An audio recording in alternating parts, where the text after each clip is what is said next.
परम श्रद्धेय जगत गुरु गोपाल दास जी महाराज साहब,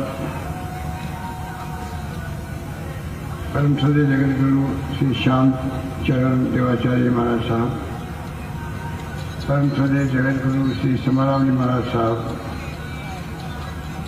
परम श्रद्धेय जगत गुरु श्री पुरुषोत्तम दास जी महाराज साहब, हमारे कांग्रेस के प्रभारी महामंत्री अविनाश पांडे साहब, हमारे डिप्टी सीएम साहब श्री पायलट साहब, रघु शर्मा साहब, आदरणीय डॉक्टर हरि सिंह जी, श्री अशोक भवानीवाले जी, दादू सेवक संघ के अध्यक्ष बाबूलाल नागर साहब, रितेश गहरवा जी और तमाम अन्य उपस्थित हमारे संतगण, उपस्थित बुजुर्गों, भाइयों और बहनों और तमाम भक्तों, मुझे खुशी है कि आज लंबे अरसे बाद करीब 12 साल पहले मैं यहाँ पर हाजिर हुआ था, जब अकाल सूखा पड़ गया था। अकाल सूखे के वक्त में मुझे याद है कि हमारी कांग्रेस अध्यक्षा सोनिया गांधी जी यहाँ पर आई थी। उस वक्त में हम लोग इस पीठ में आए थे दादू महाराज साहब की, और आज बहुत खुशी की बात है कि महान संत श्री दादू दयाल जी महाराज साहब के 475वें अकाल पर मुझे पुणे आने का सौभाग्य मिला। मुझे याद है जो अकाल सूखा पड़ गया था, पीने के पानी की बहुत बड़ी समस्या थी। अभी मेरे पूर्व वक्ताओं ने कहा, जब जब भी जादूपंथी मेरे पर आए हैं, और मुझे खुशी है कि पूरी समस्या का समाधान करने में हमेशा हम लोग आगे रहे हैं। अकाल सूखे के वक्त में पानी का भयंकर संकट था। आप मेरे के वो याद होगा, नागरिकता बैठे हुए हैं। उस वक्त भी हम लोग यहाँ पर चाहे ट्रेन से पानी लाना पड़ा हो, रेलगाड़ी ने पानी यहाँ पर लाए थे हम लोग, और मैं खुद हाजिर हुआ था, आपको याद होगा, स्टेशन पर। इस प्रकार से हमेशा जो इतनी तपोभूमि है नारायण की, उसमें हमारा फल बनता है कि किस प्रकार से आपके सुख दुख में हम लोग साथ दें। और आज भी हम लोग आगे बहुत पसंद हैं। रात को 12 बजे प्रोग्राम बना होगा फाइनल। नागर साहब को कहा गया कि पांडे साहब, पायलट साहब, रघु शर्मा जी हमारे स्वास्थ्य मंत्री हैं, अस्पताल का उद्घाटन है और हमारा जाना, सबके साधु संतों के दर्शन होंगे, उचित रहेगा। तो हमारे प्रोग्राम बने हुए थे, आज मीटिंगें थी, पर सब छोड़ करके हमने कहा यहाँ पर हम जरूर आएंगे। और जो हमारे भक्तजन बैठे हैं, महिलाएं हैं, माताएं बहनें बैठी हुई है, बुजुर्ग बैठे हुए हैं, पूरा जो माहौल है यहाँ पर, हम लोग अस्पताल जाके देख के आए हैं। अग्रवाल मधुओं को, तमाम जिन्होंने बनाया है, उन सबको मैं अपनी ओर से, आप सबकी ओर से उनको बहुत बहुत धन्यवाद देना चाहता हूँ। तेज हरियाणा से आके, क्योंकि जादूपंथी हूँ, हरियाणा से आकर ये तपोभूमि में, और वही 475वें उत्सव के अवसर पर 150 बेड का हॉस्टल बनाना है छोटी जगह पर, ये मायने रखता है। जितना धन्यवाद है तो कम है। और पूरा कैंपस में मैंने सुना महाविद्यालय, स्कूल, नर्सिंग कॉलेज वो बन रही है। संत दादू दयाल जी महाराज साहब ज्ञान, तपस्या और साधना के बल पर उस जमाने वो मिथ्या और पाखंड को पसंद नहीं करते थे, और सरल तरीके से खंडन करने का काम करते, समाज को समझाने के लिए। ऐसे संत महापुरुषों को जब दुनिया में नहीं रहते हैं, तो जो मार्ग दिखाते हैं वो उस पर चलने का संकल्प हम सब लेते हैं और प्रेरणा मिलती है। ये संतों का आशीर्वाद इस मुल्क में, इस देश में, राज्यों में विभिन्न संत हुए होंगे अपने अपने समय के, और उन संतों की वाणी को सुन के ही नई पीढ़ी के लोग भी कुछ बातें आत्मसात करते हैं, संदेश प्राप्त करते हैं, किस प्रकार सेवा भाव से हम अपना जीवन बिताएं। दादू महाराज ने भी हमेशा चाहे गौहत्या की बात की तो उस जमाने से की होता, गौहत्या बेवकूफ लगनी चाहिए। अब परिकर के आधार पर जीवन जीने की प्रेरणा दी उन्होंने कि कम से कम वस्तुओं पर, कम से कम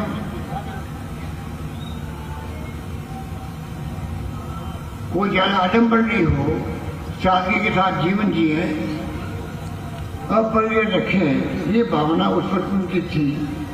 गीता के संदेशों को भी उन्होंने सरलीकरण किया। तो हम सोच सकते हैं कि 475 वर्ष किसे कहते हैं।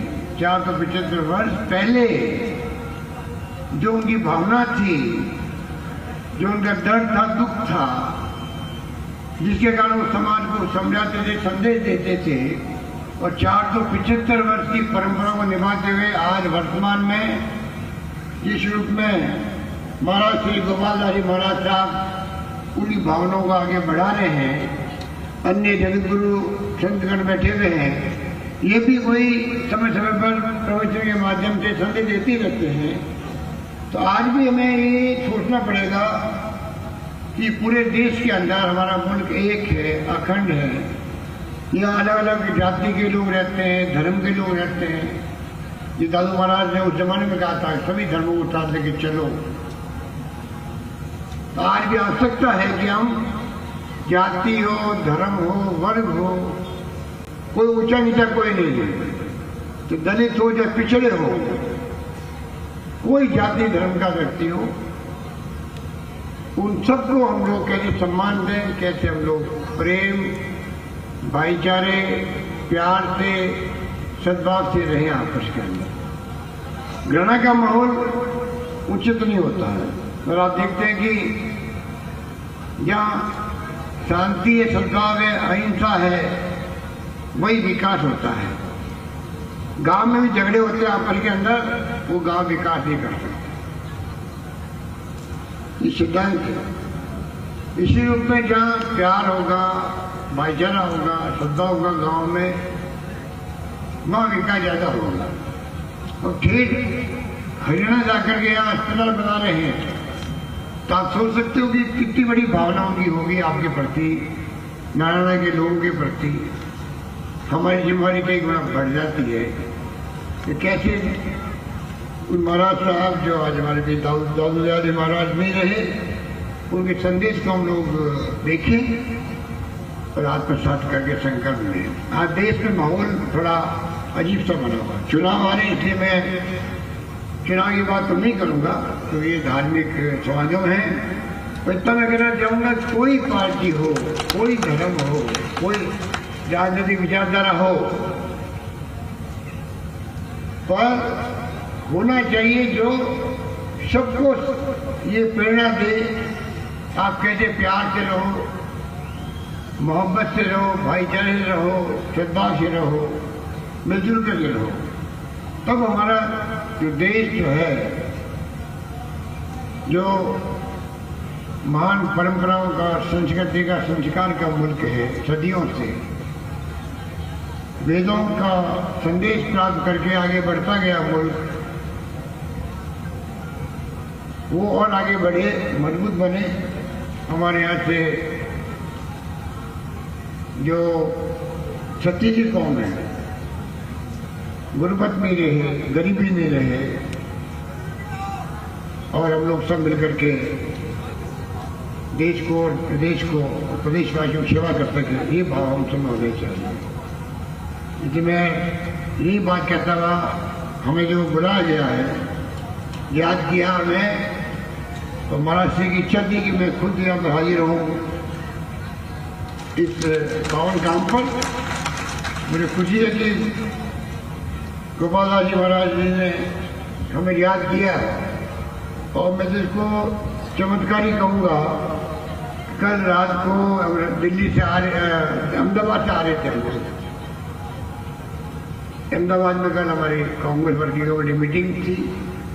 वहाँ भी, हाँ मैं कहना चाहूँगा, वहाँ पे भी जो बातें अपनी यहाँ बैठ के कर रहे हैं, प्रेम की, भाईचारे की, राजनीति में घृणा नहीं हो, नफरत नहीं हो, अदावत नहीं हो, किसी से दुश्मनी नहीं हो। हमारी कोई किसी पार्टी से दुश्मनी नहीं है, अदावत नहीं है। राहुल गांधी कहते हैं कि हमारी विचारधारा हमारी अपनी है, हमारी अपनी सोच है, हमारे अपने कार्यक्रम में जनता के लिए हमारे अपने सिद्धांत हैं, उसको हम चले। अगर भारतीय जनता पार्टी है तो उनकी नीति है, उनके सिद्धांत उनके पास है, वो हम जनता को बताएं हमारे क्या है, उनके क्या है। जनता फैसला करे भाई कौन सत्य के रास्ते में चलता है, कौन सी पार्टी है, किसकी नीति क्या है, किसके क्या सिद्धांत है, किसके क्या प्रोग्राम है जनता के लिए, जनता की भलाई के लिए, किसान के लिए, गरीब के लिए, गांव के लिए। फैसला जनता करे। लोकतंत्र माई बात जनता होती है, वो तय करता है, वो जाके कुर्सी पर बैठता है, वरना कोई बैठ नहीं सकता। ये आपकी ताकत है, बहुत बड़ी चीज ताकत है। इसलिए कल प्रस्ताव पास हमने किया अहमदाबाद में, वो प्रस्ताव यही पास किया और मुझे खुशी है। कल प्रस्ताव हुआ और आज ये पावन धाम में, पवित्र धाम में बैठ करके चर्चा हो रही है। बहुत बड़े बड़े जगत गुरु शंकराचार्य जी की तरह हमारे अपने राजस्थान में जो गांव-गांव जाकर के धार्मिक प्रवचन करते रहते हैं और धार्मिक माहौल हमेशा कायम रहा राजस्थान के अंदर, ये हमारी बहुत बड़ी खूबी है। वो सब संतगण आज विराजमान है, हमें भी उन सबका आशीर्वाद प्राप्त करने का सौभाग्य मिला। यही बात करता हूँ, मैं अपनी बात समाप्त करता हूँ। धन्यवाद, जय हिंद।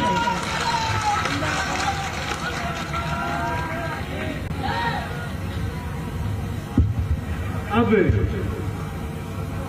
हमारे बीच राजस्थान सरकार के चिकित्सा स्वास्थ्य मंत्री परमादरणीय सिर्फ 2 मिनट मैं आदरणीय रघु जी से निवेदन करूंगा कि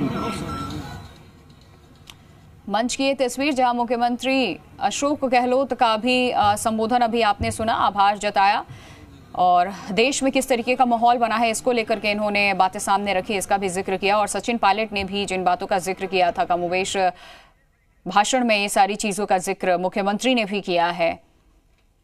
सीएम अशोक गहलोत इस जनसभा को संबोधित करके मंच से वापस उतरते हुए